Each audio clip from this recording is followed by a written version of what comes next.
Le pleur ne semblait pas lointain. Ce fut la première chose que Ricardo Almeida perçut avant même d'ouvrir complètement les yeux. Il était 5h43 du matin, la chambre encore plongée dans la pénombre bleutée de l'aube, et le son venait de dehors, trop proche pour être celui de la rue principale, trop délicat pour être celui d'un animal perdu dans le jardin de la terrasse au rez-de-chaussée qu'il entretenait au fond de la demeure. Il s'assit sur le lit, écouta à nouveau et cette fois il n'y eut plus de doute. C'était un bébé qui pleurait dehors. Ricardo n'était pas homme à hésiter. À 34 ans, connu à Clover Creek comme l'entrepreneur le plus riche de la région, il prenait des décisions rapides, achetait des terres d'un simple coup de fil et terminait les réunions d'un seul regard. Il enfila ses pantoufles, traversa le couloir et atteignit la porte latérale en moins de 10 secondes. Quand il ouvrit, l'air froid du matin entra en premier. Ensuite, la vision qui changerait tout.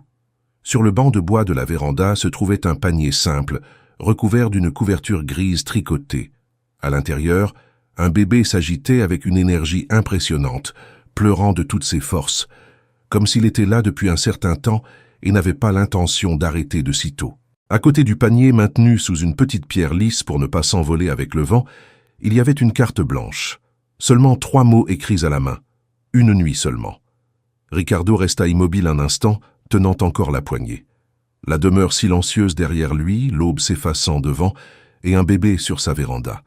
Il pensa une seule chose avec une clarté absolue. Quelqu'un m'a fait confiance. Son nom était Ricardo Almeida, propriétaire de sociétés de construction, de fermes et de la moitié des immeubles commerciaux de la ville. Il vivait seul dans cette maison bien trop grande depuis que le travail avait pris la place de presque tout. Il n'avait pas d'enfants, il n'avait pas d'expérience avec les enfants. Il avait un agenda surchargé, un chien nommé Thor, un café toujours prêt et des employés qui n'arriveraient qu'à 8 heures. Rien dans sa routine ne l'avait préparé à cela. Il prit le bébé dans ses bras sans aucune technique, seulement avec un soin instinctif. C'était une petite fille, peut-être 2 mois, peut-être moins, légère comme une boîte vide et précieuse comme quelque chose d'impossible à mesurer.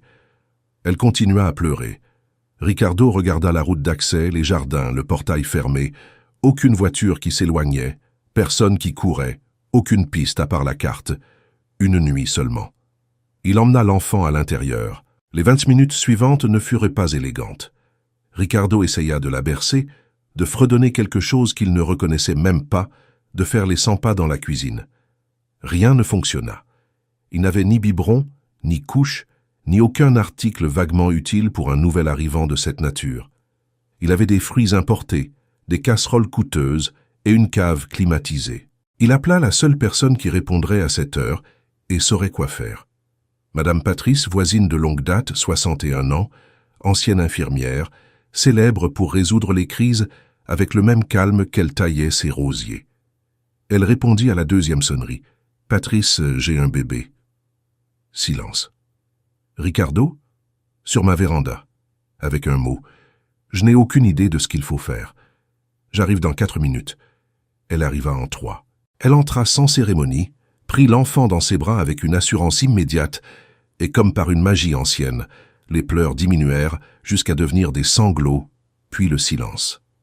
Ricardo la regarda presque offensé. « Comment as-tu fait ça ? Tu la tenais comme si tu portais un porte-document, répondit Patrice.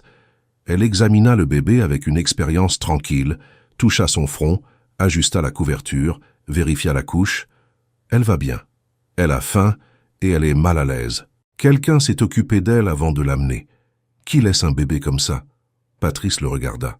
Quelqu'un qui n'a pas vu d'autre issue et qui savait que tu ouvrirais la porte. Elle rentra chez elle et revint quelques minutes plus tard avec du lait infantile, des couches et un regard qui indiquaient des pensées gardées pour plus tard. Elle s'assit dans le fauteuil du salon et nourrit la petite pendant que Ricardo observait debout, comme si c'était une scène empruntée à une autre vie. « Tu dois avertir les autorités aujourd'hui, » dit Patrice. « Je sais. Je veux juste comprendre d'abord. » « Comprendre quoi ? Qui l'a amené ?» Ricardo prit la carte sur la table. Il la retourna distraitement et remarqua une autre écriture au verso, plus petite, serrée, comme si elle avait été ajoutée après. Son nom est Maya. Elle a 8 semaines. Elle est en bonne santé. Elle aime les petites tapes dans le dos. Elle sursaute au bruit fort. Elle n'a pas peur des chiens. C'est la meilleure chose qui me soit arrivée, et je ne peux pas la garder en sécurité maintenant. S'il te plaît. Ricardo lut 3 fois. Patrice reçut la carte, lut en silence et la rendit. Elle aime cet enfant. C'est aussi ce que j'ai pensé. Ça complique tout, beaucoup. Maya dormait maintenant, installée dans un panier à linge improvisé doublé de serviettes propres par Patrice. Elle avait des mèches de cheveux clairs indécis, des mains minuscules, et la sérénité de celle qui ignorait complètement le tremblement de terre causé autour d'elle. Ricardo s'assit par terre à côté d'elle. « Tu vas t'en sortir, tu entends ?» dit-il tout bas. Le bébé continua de dormir. Patrice observa depuis la cuisine. « Quoi ?» demanda-t-il. « Rien. J'ai juste remarqué que tu lui parles déjà. »« C'est mal ?»« Non. C'est exactement le contraire. » À 14h20 arriva Renée, assistante sociale du comté. Professionnelle, gentille, objective. Elle analysa le mot des 2 côtés, posa des questions détaillées sur les horaires, les caméras, les employés, les personnes récemment présentes sur la propriété. « Ce message compte », commenta-t-elle. « Il ne dit pas qu'elle ne veut pas de sa fille. Il dit qu'elle ne peut pas la protéger maintenant. »« Maintenant », répéta Ricardo. « Ce mot change tout. » Elle demanda s'il y avait un lien entre lui et quelqu'un qui aurait pu la laisser là. Ricardo répondit non, bien qu'il sache que la véranda de sa demeure n'était pas un choix aléatoire. Clover Creek comptait 8000 habitants, beaucoup de portails, beaucoup de maisons. Ils avaient choisi la sienne. Si vous aimez cette histoire, laissez un like et abonnez-vous à la chaîne, parce que ce qui s'est passé ensuite, personne ne pouvait le prévoir. À 16h05, Renée emmena Maya avec elle. Ricardo l'accompagna jusqu'à la porte principale. Voir l'assistante monter dans la voiture avec la couverture grise dans les bras provoqua un vide étrange. Il avait connu ce bébé depuis seulement quelques heures, et pourtant la maison parut plus grande et plus silencieuse quand le véhicule disparut dans le virage. Il rentra et trouva le panier improvisé par terre dans le salon. Il n'eut pas le courage de le ranger. Ce soir-là, Patrice apporta de la soupe et ils dînèrent en parlant de sujets inutiles, ce qui était exactement ce qu'il fallait. À 9h, elle posa sa cuillère et demanda « Tu vas chercher la mère ?» Ricardo fixa la table. « Depuis le matin, je pense à ça. Et si tu la trouves, je lui dirai que Maya est en sécurité. Je lui dirai qu'elle n'a pas disparu sans nom. Je lui dirai que maintenant ce n'est pas pour toujours. » Patrice hocha lentement la tête. « Celui qui a écrit, s'il te plaît, sur un mot à 5h du matin n'abandonnait rien, dit-il. » 3 jours plus tard, le téléphone sonna. C'était Renée. Ricardo répondit à la première sonnerie, debout dans son bureau, sans se rendre compte qu'il serrait déjà le stylo trop fort. « La mère est apparue, dit-elle. Elle est venue d'elle-même. » Il relâcha lentement l'air. « Elle va bien ?» Effrayée, fatiguée, mais déterminée. Elle s'appelle Cara. Elle a 22 ans. Elle vivait dans sa voiture depuis des semaines après avoir perdu son loyer. Elle n'avait pas de proches et essayait de tout garder secret pour ne pas perdre Maya. Ricardo s'assit. « Pourquoi ma maison ?» Renée fit une brève pause. Elle avait acheté une chaise à bascule chez toi quand elle était enceinte. Elle a dit que tu l'avais toi-même aidée à la mettre dans la voiture et que tu lui avais demandé si elle avait besoin d'aide pour les escaliers de l'immeuble. Elle a répondu que non. Tu lui as dit de prévenir si elle changeait d'avis. Ricardo ferma les yeux. 8 mois plus tard, à 5h du matin, elle a changé d'avis. Renée confirma que Cara avait été orientée vers un logement d'urgence, un soutien juridique et un accompagnement familial. Maya était dans une famille d'accueil temporaire dans une ville voisine. L'objectif officiel était la réunification. « Tu peux lui dire que quelqu'un l'encourage ?» demanda Ricardo. « Je peux dire que l'homme qui a trouvé Maya voulait qu'elle sache cela. Dis-lui aussi que maintenant ce n'est pas pour toujours. Je le dirai. » L'appel se termina, mais Ricardo continua à regarder par la fenêtre pendant très longtemps. Le jardin semblait le même. La ville continuait comme avant. Seul lui n'était plus le même. Les jours suivants, il essaya de reprendre sa routine. Réunions, contrats, visites de chantier, tableaux, décisions rapides. Tout fonctionnait, mais rien n'occupait complètement son esprit. À chaque pause, il se souvenait des petites mains qui se fermaient et s'ouvraient dans l'air, du poids léger du bébé dans ses bras, de la phrase écrite au verso de la carte. « C'est la meilleure chose qui me soit arrivée. » Dans l'atelier au fond de la propriété, où il fabriquait des pièces spéciales pour d'anciens clients, Il trouva le bon de commande de la chaise à bascule. Bois de chêne blanc. Finition satinée. Payé en 3 fois. Retrait sur place. Il y avait aussi l'appréciation laissée par Cara après le dernier paiement. La chose la plus belle que j'ai jamais eue. Je la garderai pour toujours. Ricardo lut la phrase plusieurs fois. Il imagina cette chaise dans un petit appartement, près d'une fenêtre simple, une jeune femme attendant la naissance de sa fille et croyant que le monde pouvait encore tenir dans un projet modeste et beau. Le vendredi suivant, Patrice apparut sans prévenir, comme elle le faisait toujours quand elle savait qu'il avait besoin de compagnie. « Tu penses trop, » dit-elle en entrant. « C'est mon hobby principal. » Mensonge. Ton hobby principal était de travailler jusqu'à oublier de ressentir des choses. Ricardo sourit pour la première fois de la journée. Elle emporta le café sur la véranda et s'assit en face de lui. « René a appelé ?» demanda-t-elle. Elle a appelé. « Et alors ?» Il lui raconta tout. Patrice écouta en silence, remuant lentement sa tasse. Alors elle s'est souvenue d'une petite gentillesse, dit-elle à la fin. On dirait bien, les petites durent plus longtemps que les grandes. Ricardo appuya ses coudes sur ses genoux. Je n'ai rien fait d'important. Demander à quelqu'un s'il a besoin d'aide ne semble presque jamais important sur le moment, répondit Patrice. Ensuite, ça devient un pont. La semaine suivante, René appela à nouveau. Cara avait obtenu une place dans un studio temporaire et commencerait une formation pour un emploi administratif dans une clinique locale. Elle rendait visite à Maya régulièrement et suivait toutes les consignes. « Elle demande de tes nouvelles ?» laissa échapper Ricardo. « Elle demande si monsieur est fâché. » Ricardo se redressa sur sa chaise. « Fâché ? Elle a dit qu'elle avait laissé un problème à ta porte. » Il rit doucement, incrédule. « Dis-lui qu'elle a laissé une responsabilité. Problème, c'est autre chose. Je répéterai exactement ça. » Les mois avancèrent. La demeure gagna des changements discrets.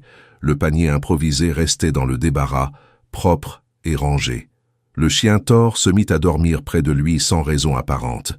Ricardo réduisit les voyages longs, délégua plus de tâches, déjeunait à la maison 2 fois par semaine, chose impensable auparavant.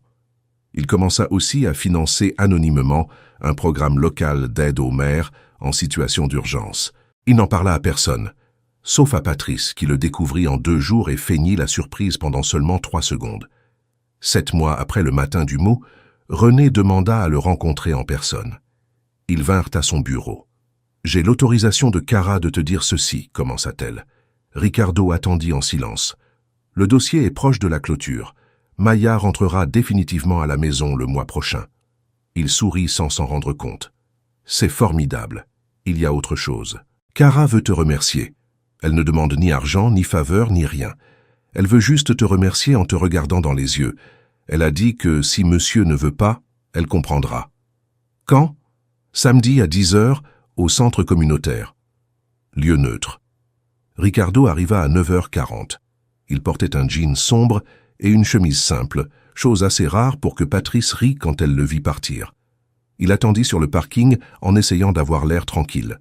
Cara arriva à 10 h pile, en portant Maya dans ses bras. Elle était plus petite qu'il ne l'avait imaginé, cheveux attachés à la hâte, expression fatiguée et ferme en même temps. Maya, maintenant robuste et curieuse, tenait un jouet en tissu et observait tout comme si elle évaluait le monde. Cara s'arrêta à quelques pas. « Monsieur Ricardo ?» Ricardo suffit. Elle rit nerveusement. « Merci d'avoir ouvert la porte. Merci d'avoir choisi une où quelqu'un ouvrirait. » Ses yeux se remplirent de larmes rapides. « Je ne savais plus quoi faire, je sais. »« Non, répondit-elle avec une honnêteté douce. Monsieur imagine. Savoir vraiment. Seuls ceux qui y ont été savent. » Ricardo hocha la tête. « Tu as raison. » Cara ajusta Maya dans son bras. « Je voulais que tu saches que j'ai lu ton message. Celui de René. Sur le fait que ce n'est pas pour toujours. Je l'ai répété de nombreuses nuits. » Ricardo regarda la petite fille. « Et ça a marché. Ça marche encore, » dit Cara. Un jour à la fois. Maya regarda Ricardo sérieusement, puis tendit le jouet vers lui comme une offre officielle. Il accepta. « Je pense que ça signifie confiance, » commenta Cara. « Ou pot de vin, » répondit-il. Elle rit à nouveau, cette fois avec une vraie légèreté. Ils parlèrent pendant 20 minutes. Du nouvel emploi, du loyer modeste, des nuits difficiles, des petits progrès. Rien de grandiose. Tout de valeur. Avant de partir, Kara hésita. « Il y a encore une chose. Tu peux parler. La chaise à bascule que j'ai achetée, j'ai presque vendue quand j'ai perdu l'appartement. Mais je ne l'ai pas vendue. J'en suis heureux. Je dors dedans quand Maya finit par s'endormir. Elle est encore la chose la plus belle que j'ai. » Ricardo respira profondément. « Non, dit-il en regardant la petite fille. Maintenant, la chose la plus belle est dans tes bras. » Kara sourit en silence. Maya leva les mains vers lui, demandant le bras avec une naturalité absolue, comme si elle se souvenait d'un endroit ancien dans le corps. Ricardo la reçut, surpris de son propre calme.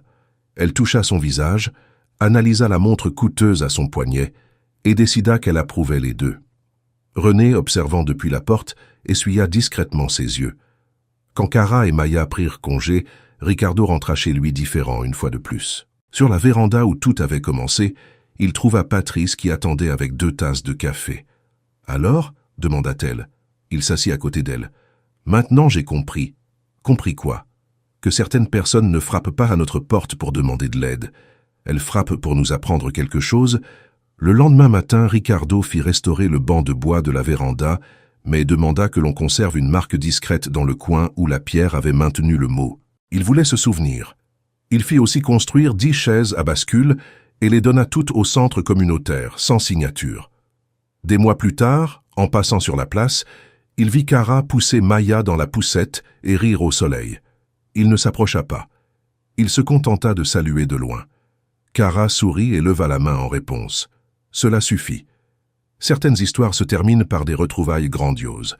D'autres se terminent par 2 personnes qui respirent, soulagées. Celle-ci se termina exactement ainsi, dans cet instant simple.